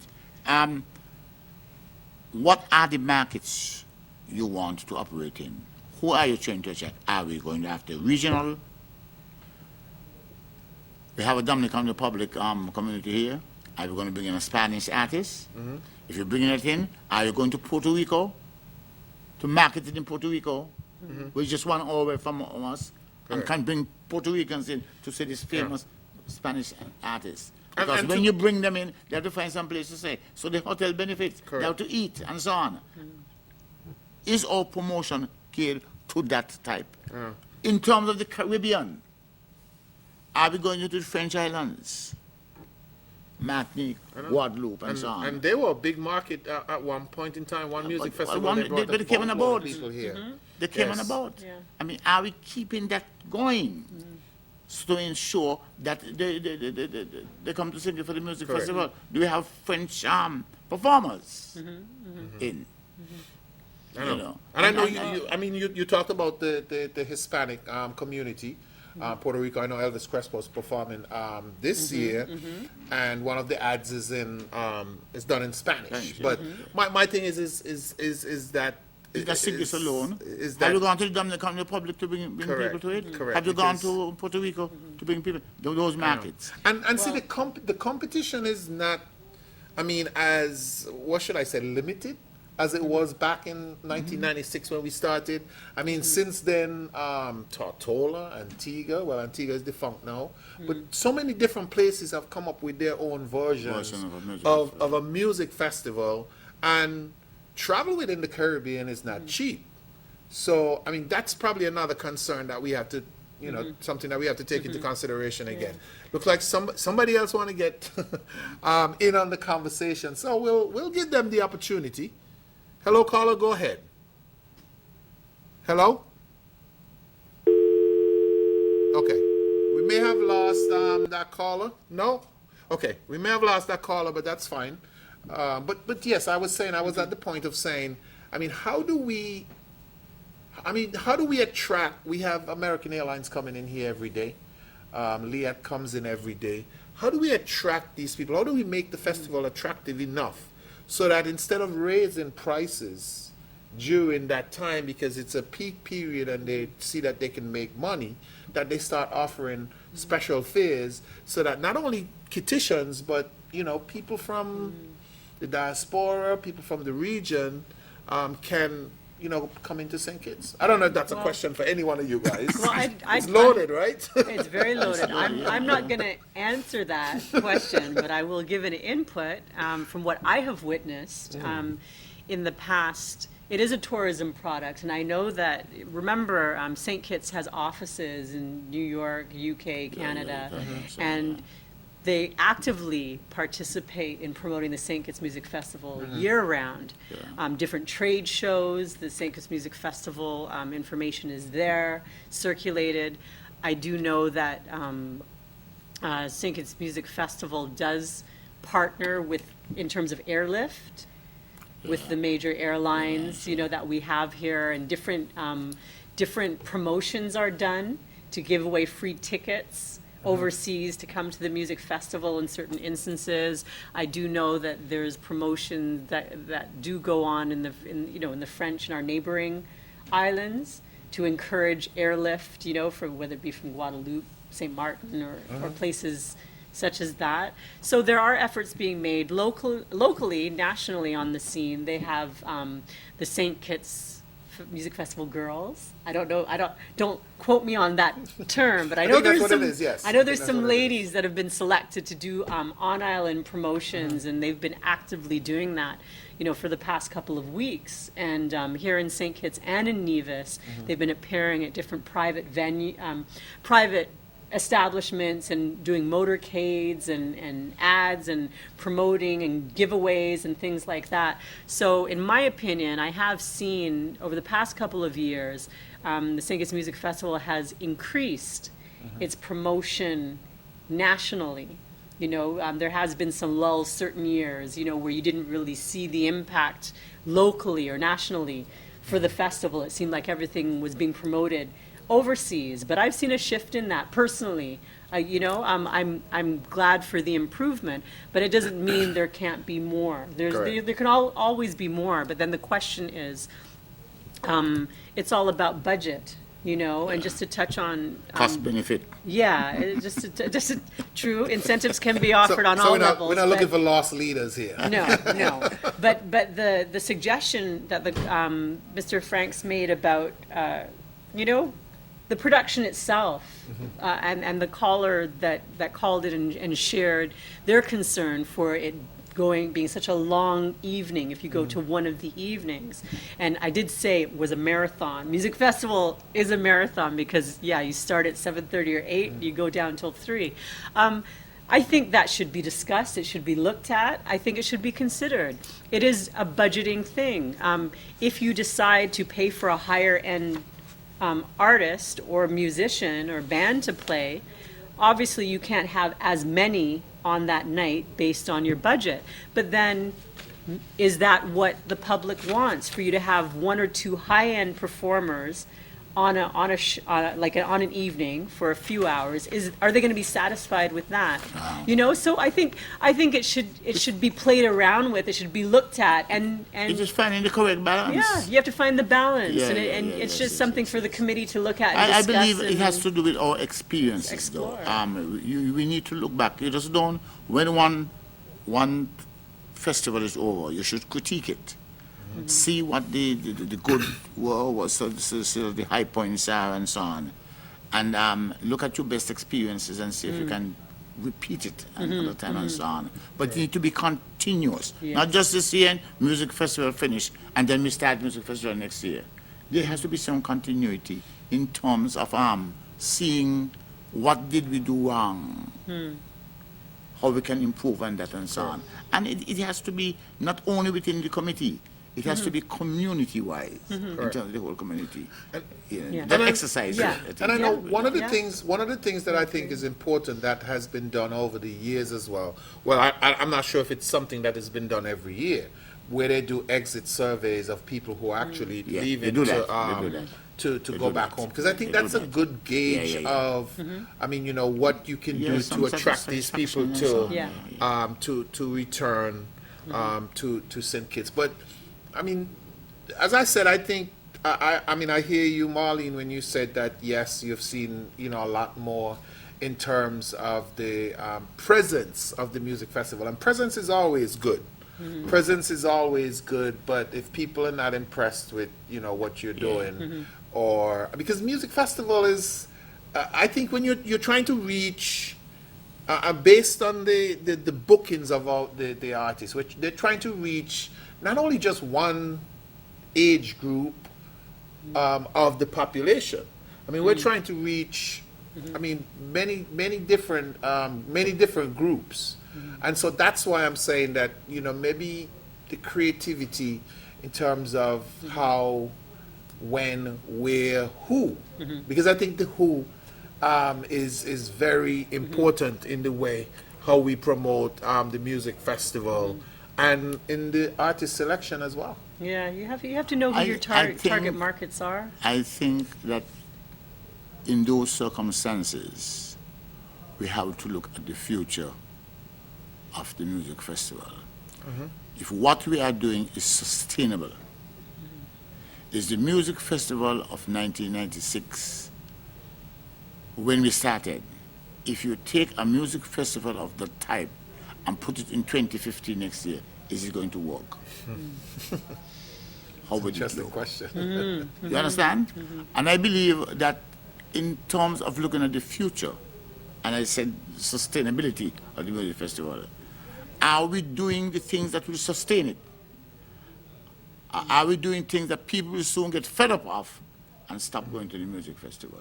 I mean, I think that there's what new characteristics, what new structures are we going every year to bring some people from Trinidad down to put up a stage for us to charge a lot of money, expensive thing and so on, and think they're going to be sustainable for all the years. Exactly. And I mean, those are the things I'm speaking of. I mean, we're talking what about are we stage. doing in terms of providing a facility that belongs to St. Kitts that can host? We have Jumbotron now and so on for cricket, big lights and so on up in the park now. Yeah.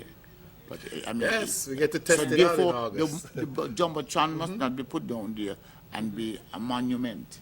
It has to be used. How can we use that in terms of our music festival? What can we do? How can we remove the music festival to closer to the Jumbotron so that we get full benefit and so on, and can pipe the music festival do all around and so on by satellite and so on. Those are things, I mean, the world is changing, all right? What are we doing in terms of the things that we have now to enhance the festival and make it even more productive and make it more sensible in terms of what we are doing and sustainable? And I think that's a critical juncture of, where we're at in the music festival at this point. I mean, is it sustainable? As Stanley says, I mean, if we were to pack 1996 into 2015, I think not. And I mean, every year you hear the cry, people are saying, well, okay, come on, it seems the same, it feels the same, just that we have some really excellent performances that just drives the adrenaline and makes us want to go back because, yes, we're Kittitians, we're proud, it's ours. But we have to I guess I say, look, and I don't know, I'm sure we have people from the Music Festival Committee who've traveled to different festivals. St. Lucia Jazz seems to be a standard bearer for stuff in the Caribbean. I know there's a few in Jamaica as well. And now the one in Dominica, the Creole Fest, is also becoming a huge sensation as well. So, yes, we've survived for 18 years, and I think that we still look good, but looking good is not always going to cut it. Well, I have a solution for a venue. But we have to build it first. We need a national cultural center. Yes. Okay. Sounds like a familiar theme. Because we need to Not stop. for the music festival. We need to stop having carnival and festival on the football field and the cricket pitch. Why? Because it needs to be in its in a proper facility for the arts. Okay. When I talk about a venue, this is we've talked about. There are some festivals and some cultural activities that happen during the course of the year, music festival, carnival, and many other performance and arts activities during the course of the year. It needs to be a standalone facility to cater for those kind of activities, as well as developing the arts. I'm not talking about just a stage and a venue to come and you perform here. I'm talking about somewhere, a space that actually does have a building that would be for artist development in all areas. So, a facility that you use the space, you do training and development in there nationally, as well as there is an area of the size of the football field where you can host certain things like carnival, beginning and ending, in places like Trinidad and other carnivals. But you start in an arena, and everybody, if it's 1,000 people in the parade, everyone's going to pass by this point, this central point, and show their troops and show their costumes and file through. And the troops are huge. We need to put that in place. To me, that's the future. We need a facility. We keep talking about artist development and things of this nature. We're trying to chook it in here and chook it in there. Let's take responsibility, build the facility, and I mean a building that houses the development of all these different areas, as well as a ground the size of a football field or bigger that can be utilized for some of these big festival activities. And the reason why I keep saying the center as well as the space to have the activities is because it's a daily use kind of thing. It's a facility that's going to be used daily. So more of a complex than just a stage. This is my dream for the future. Complex is the right terminology, because you have people in it using the facility to conduct daily business, as well as workshops and development and training and lectures and everything to do with developing the arts, as well as a performance arena. I'm not fully in favor of what you're saying. That's okay. I can understand the need for. We finally have a disagreement. Home. Yeah. No. This is what I'm saying. We agree to disagree. We're speaking of a population of 40,000 people. Right? We cannot have a facility for every function we have on. You got to have a facility that is multifunctional, because we cannot afford for every event to have its own space. Otherwise, you have the event and then the space just die.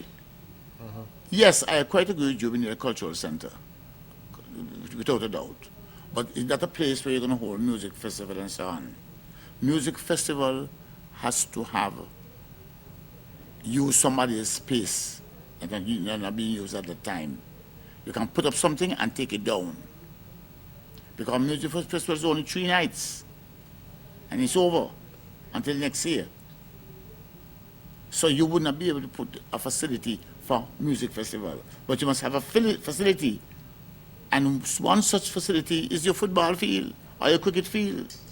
They have lights, they have everything, they have the jumbotron, they have all these things. But it just matters. You want tough management. Correct. You must be able to manage the space. People going to go down and dance, you must have something on the grass that people won't dig up the grass and so on. Correct. You take it up next day and it looks just as nobody used it.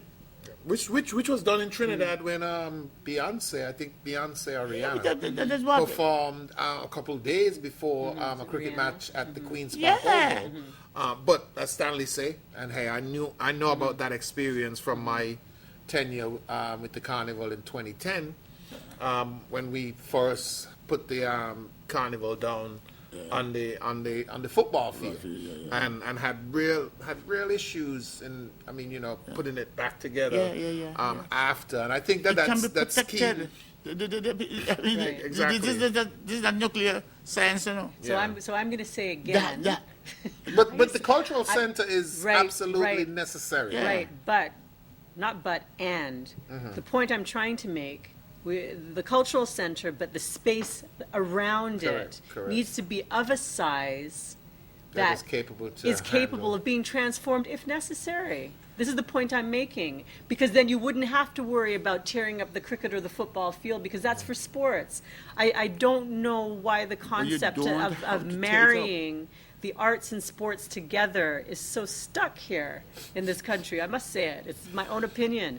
The facility for the arts needs to be a standalone facility that is geared only to the arts, because the arts has special needs, right? The arts does have special needs.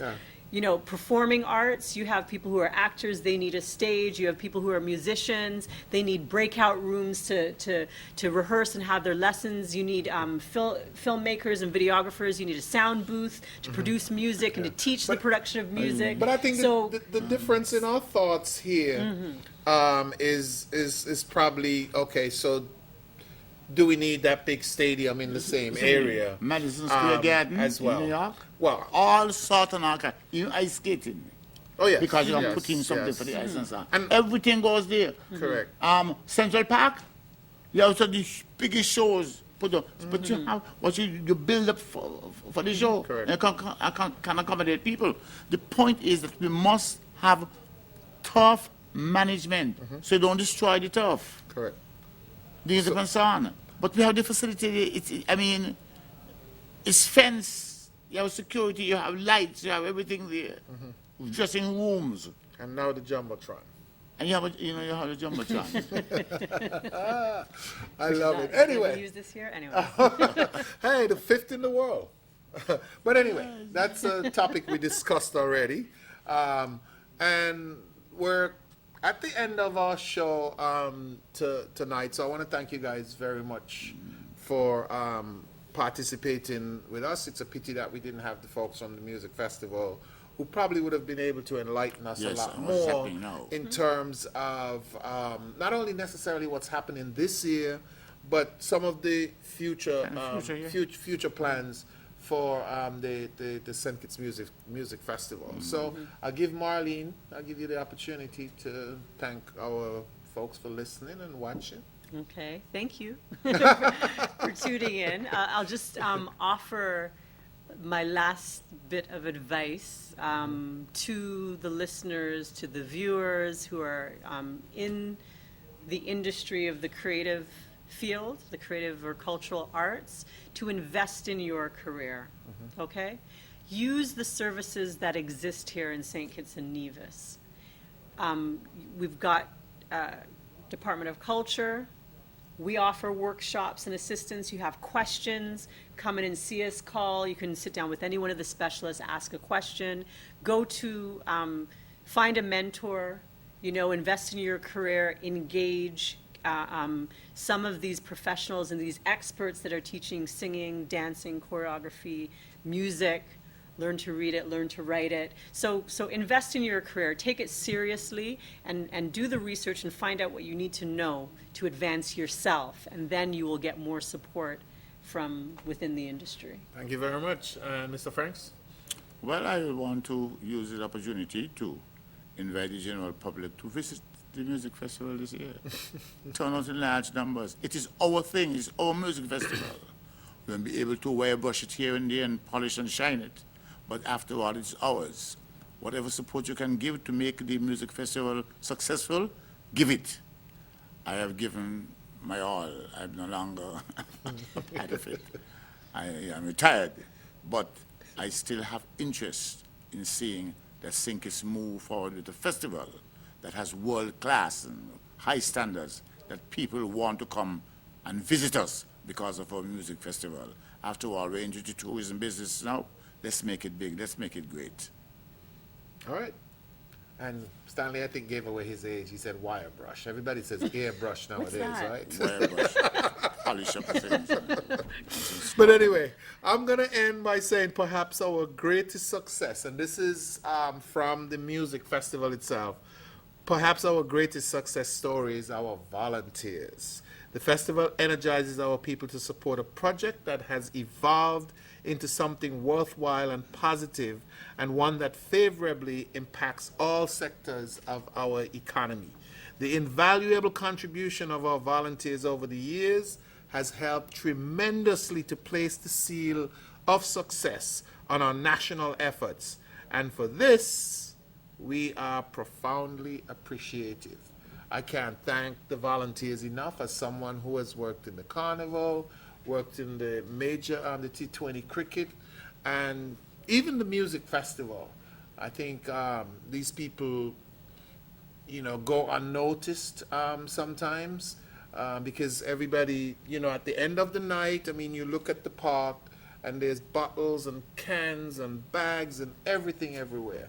And you go back the next night at 7:30 when the show starts, and the place is clean. So to our volunteers, not only just for the music festival, thank you very much for performing this patriotic duty to make our country look good. And with that, I want to say thank you again for joining us on the round table. We hope you enjoyed our show. We'll be back with you the Monday after the St. Kitts Music Festival, and we'll be discussing another interesting topic. What date is that? I think it's the 30th of June. Whatever it is, the last Monday in June. Yes, we'll be back with the 6th edition of the Round Table. We'll be back, as I say, with another interesting topic, hoping that we'll have the listenership that we had tonight, listenership and viewership, considering some people are still going to be maybe drunk and disorderly. Good evening. Follow your heart to the 2014 St. Kitts Music Festival, June 26th to the 28th, featuring Machel Montana, Tassan Chin, Taurus Riley, Elvis Crespo, and gracing the spotlight, Kelly Rowland. Also performing Destra, Bobby Kimball, Skinny Fabulous, Bill Chaplin, Beanie Man, Chronix, Capleton, Freddie McGregor, Denise Williams, and the Paul Perez Project. For more information, visit StKittsMusicFestival.com.